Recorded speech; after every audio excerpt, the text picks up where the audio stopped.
Bonjour à tous, bienvenue dans ce nouvel épisode de TPV News.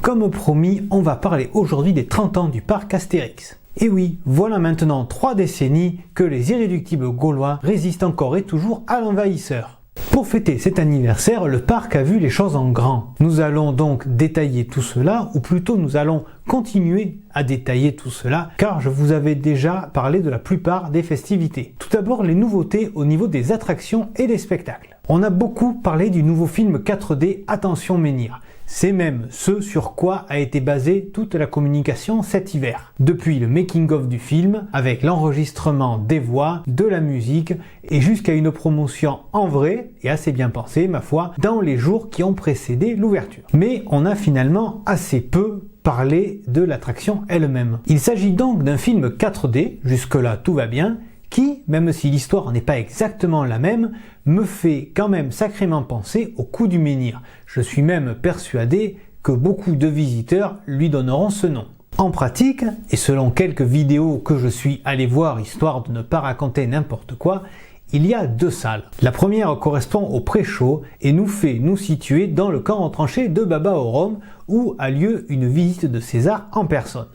L'idée d'avoir imaginé cette partie en ombre chinoise à travers les tentes du camp retranché est assez bien trouvée. Elle nous introduit vraiment au film que nous allons voir dans la deuxième salle, un peu comme si le film avait déjà commencé.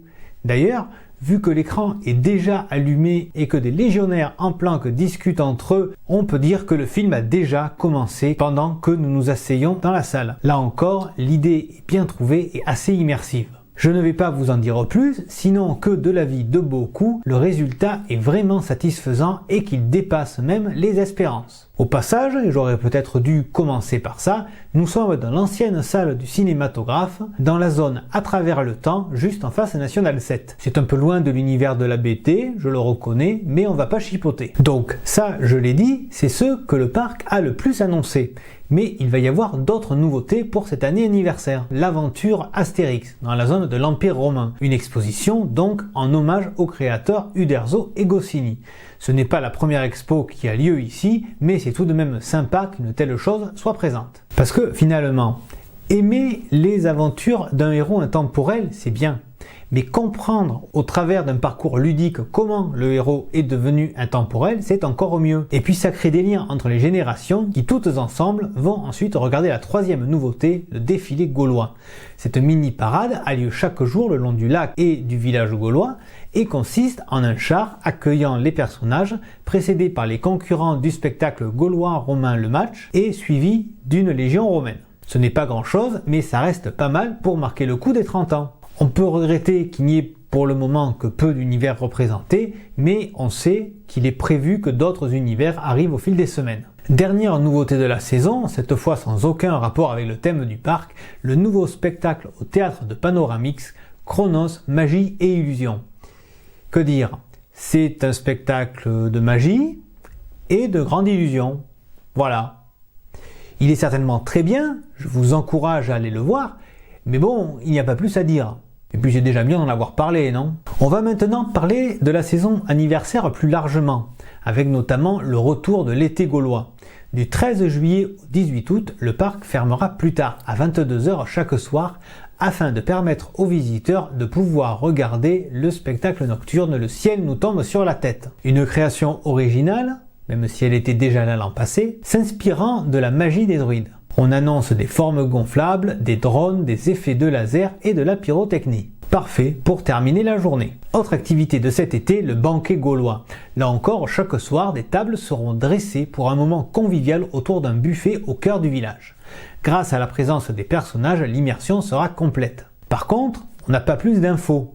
On parle d'un prix aux alentours de 50 €, donc restez à l'écoute, dès qu'on connaît les modalités, je vous les partage. On va conclure l'épisode avec le rappel des dates de Peur sur le Parc, leur saison d'Halloween, du 5 octobre au 3 novembre, uniquement les week-ends et pendant les vacances scolaires, avec des journées prolongées jusqu'à 22 h les samedis 12, 19 et 26 octobre, ainsi que le mardi 29. À chaque fois, le billet journée suffit, et des nocturnes les 30-31 octobre, 1er et 2 novembre, entre 19 h et 1 h du matin. Là par contre, il faut un billet spécifique, le billet régulier ne donnant accès au parc que jusqu'à 18 h.